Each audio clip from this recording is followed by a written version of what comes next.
Hello and welcome to MyMetaverseMinute.com, your place for the latest news, views and opinions from the Metaverse. Now today's episode is brought to you by Cloud Wars Expo, which will be running June 28th to 30th at the Moscow Center in San Francisco, where I will be leading tracks and sessions alongside Bob Evans, founder of Cloud Wars, and the rest of my acceleration economy analyst colleagues. Now you can go to cloudwarsexpo.com to learn more and join me there. Cloud Wars Expo is 2.5 days to accelerate the most important decisions your company will make to optimize your digital future.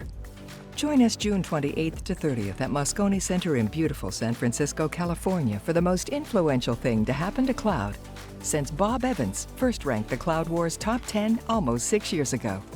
Today, I want to talk to you guys about the potential bubble that's about to burst in the metaverse real estate space. As I'm sure you know, if you've been following our channel, the price of real estate in the metaverse is astronomical. It's gone beyond all expectations. At the moment, you can't find the cheapest piece of land in Decentraland or Sandbox is over 3 ETH, okay? It's an unbelievable market and things are getting more and more expensive by the day. It's even pushing out regular investors, regular users, and really only allowing very, very wealthy people to purchase land, especially in these large established platforms like Decentraland and Sandbox. But is this going to last? Or are we going to see the bubble burst and the price of real estate plummet, ensuring that these investments perhaps were not worth it in the first place? Now, of course, this can only be speculative as much of the content is that we discuss. It is speculative. It's my job to look at the facts and give you my opinion and predictions as to what might happen next. In order to look at this area, let's look at the real world, okay? Across the planet, not just in the US, but across the planet, different cities and areas go up in value, okay? They become more expensive. For example, let's look at London 80 years ago.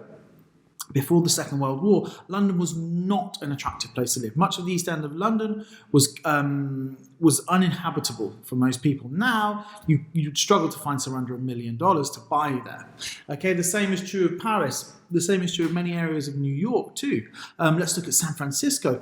Since 2012, the price of real estate in San Francisco has exploded. However, this may not last, and it's exploded for specific reasons. Of course, the birth of Silicon Valley and the tech revolution.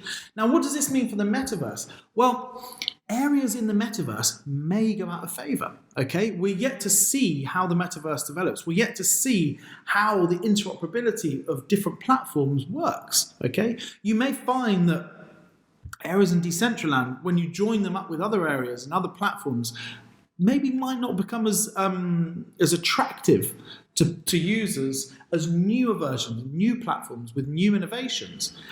This is specific to the metaverse, okay? This doesn't happen in the real world, but they're the same concerns. Places fall out of fashion. So is it really, really worth investing the huge sums that we're seeing at the moment in something that could potentially change?